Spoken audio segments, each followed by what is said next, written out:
الحمد للہ رب العالمین والعاقبۃ للمتقین والصلاة والسلام علی سید الانبیاء والمرسلین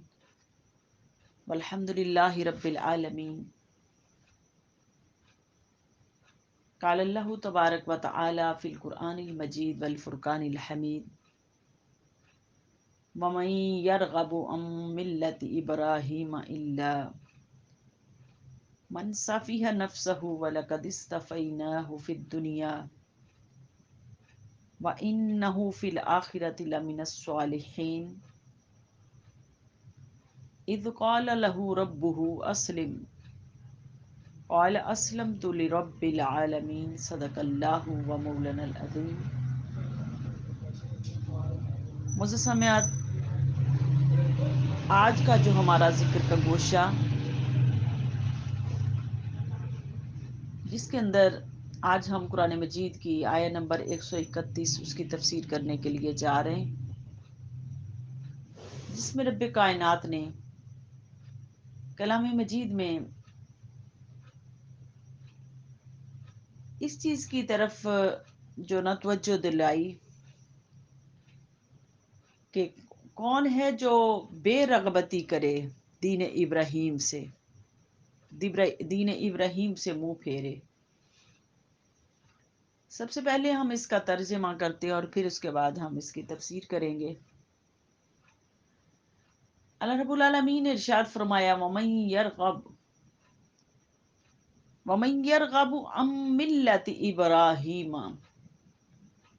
اور کون ہے جو بے رغبتی کرے گا دین ابراہیم سے، الا مگر من سفیہ نفسہ، کہ جو بے وقوف ہو گیا، جاہل ہو گیا اور اس نے اپنی جان کو ہی جہالت میں ڈالا، اپنے نفس کو جہالت میں ڈالا۔ وَلَقَدِ اصْطَفَيْنَاهُ فِي الدُّنْيَا،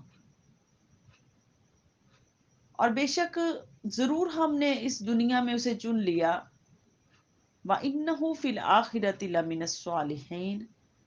اور بے شک وہ آخرت میں ہمارے خاص اور برگزیدہ بندوں میں سے ہوں گے۔ اذ قال له ربه اسلم، جب انہوں نے کہا اپنے رب سے، فرمایا ابراہیم علیہ الصلوۃ والسلام نے، قال اسلمت لرب العالمین، کہ اے میرے پروردگار، بے شک ہم نے آپ ہی سارے جنا جہان کے رب ہو، اور ہم نے آپ ہی کی طرف رجوع کر لیا، اپنا سر جھکا لیا۔ یہ آیت کریمہ، اس کا شان نزول، اس آیت کا سب سے پہلے تو اس کا پچھلی آیات کے ساتھ جو ربط ہے وہ ربط اس طرح کا ہے کہ پہلے اس کا پہلا تعلق یہ ہے کہ پہلے کعبہ اللہ اور مکہ معظمہ کی عظمت اور حضور صلی اللہ علیہ وسلم کی نبوت جو اس کا بیان کیا گیا، یعنی کہ جن اہل کتاب کو اس کے اندر اہل کتاب کو مخاطب کیا گیا کہ اہل کتاب دیکھو کہ تم پہلے تو انبیاء علیہ الصلوۃ والسلام پہلی کتب کے جو نا اس کے اندر رد و بدل کرتے رہے کتب کے اندر۔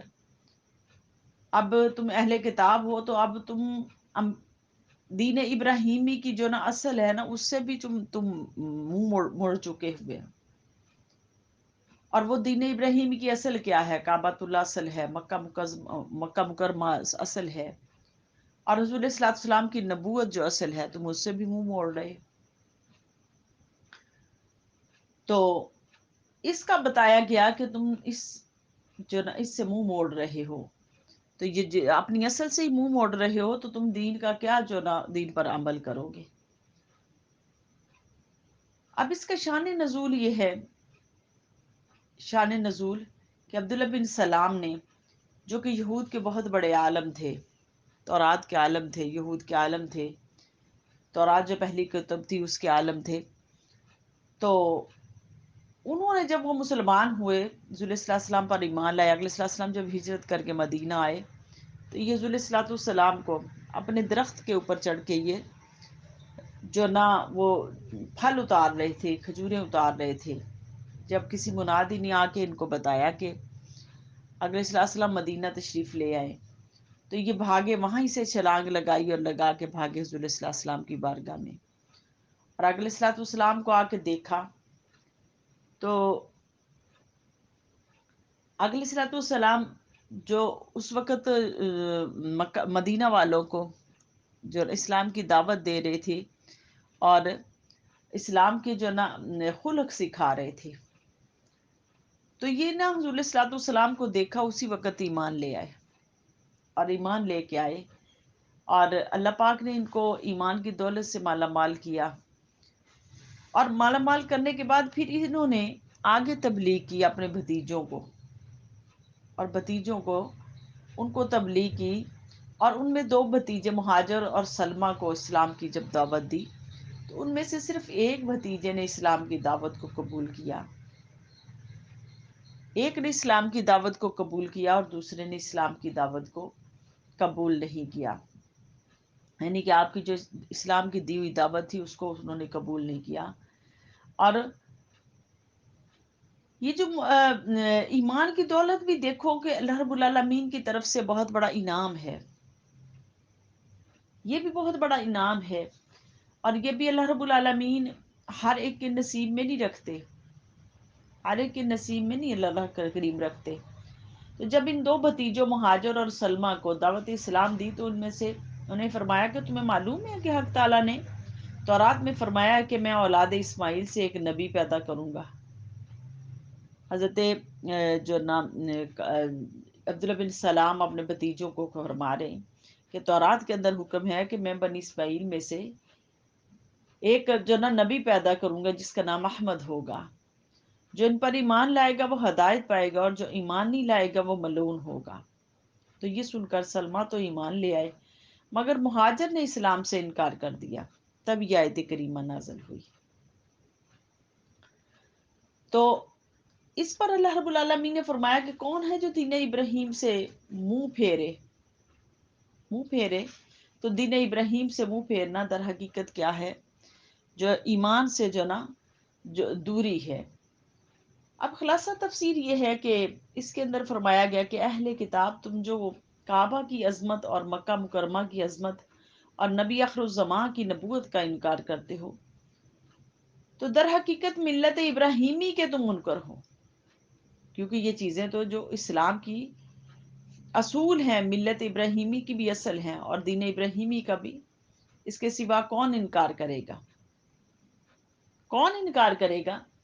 فرمایا کہ جو نادان ہوگا وہی، یا احمق ہوگا وہی اس کا انکار کرے گا، کیونکہ ابراہیم علیہ الصلوۃ والسلام وہ ہے کہ جنہیں اللہ رب العالمین نے دنیا میں بھی برگزیدہ کیا، اور سارے موحدان کو اپنے پیشوا، سارے موحدان ان کو اپنا پیشوا جانتے، اور ہر جگہ ان کا ذکر خیر جاری ہے، عرب میں بھی عجم میں بھی ان کے نام کے ڈنکے بجے، اور آخرت میں بھی ان کے اللہ رب العالمین مرتبے کو بلند فرمائیں گے اور ان کو بزرگیاں عطا فرمائیں گے۔ تو تم اپنا سر جھکا دو اور مطیع اور فرما بردار بن جاؤ، اپنا سر اللہ کے حضور جھکا دو۔ تو اللہ رب العالمین نے اس کے اندر ان کا جو رد کیا کہ کون ہے جو دین ابراہیم سے منہ پھیرے۔ اب اس آیت سے کچھ چند فائدے ملے۔ اس آیت سے پہلا فائدہ کہ صحیح مذہب کی پہچان یہ سلف و صالحین کے مطابق ہے، ان کا طریقہ ہے، اور سلف و صالحین کے ساتھ جڑ جانا در حقیقت کیا ہے؟ ہدایت جو نا اس بندے کو نصیب ہوتی ہے جو سلف و صالحین کے ساتھ جڑ جاتا ہے، اس کو ہدایت نصیب ہوتی ہے۔ تو اللہ رب العالمین نے اب دیکھیں کہ اس کے جو نا فائدہ جو نا کتنا بڑا فائدہ ہے سلف و صالحین کے ساتھ جڑنے کا۔ تو اللہ رب العالمین ہمیں اس آیت سے جو نا فیض و برکات، اس قرآن مجید کی آیات، ان آیات سے فیض و برکات سمیٹنے کی اللہ کریم ہمیں توفیق عطا فرما دے، اور ہمارے ایمان کو اللہ پاک پختگی جو نصیب فرمائے، ہمارے ایمان کو جو اللہ پاک مزید جو نا تقویت نصیب فرمائے۔ وما علینا الا البلاغ۔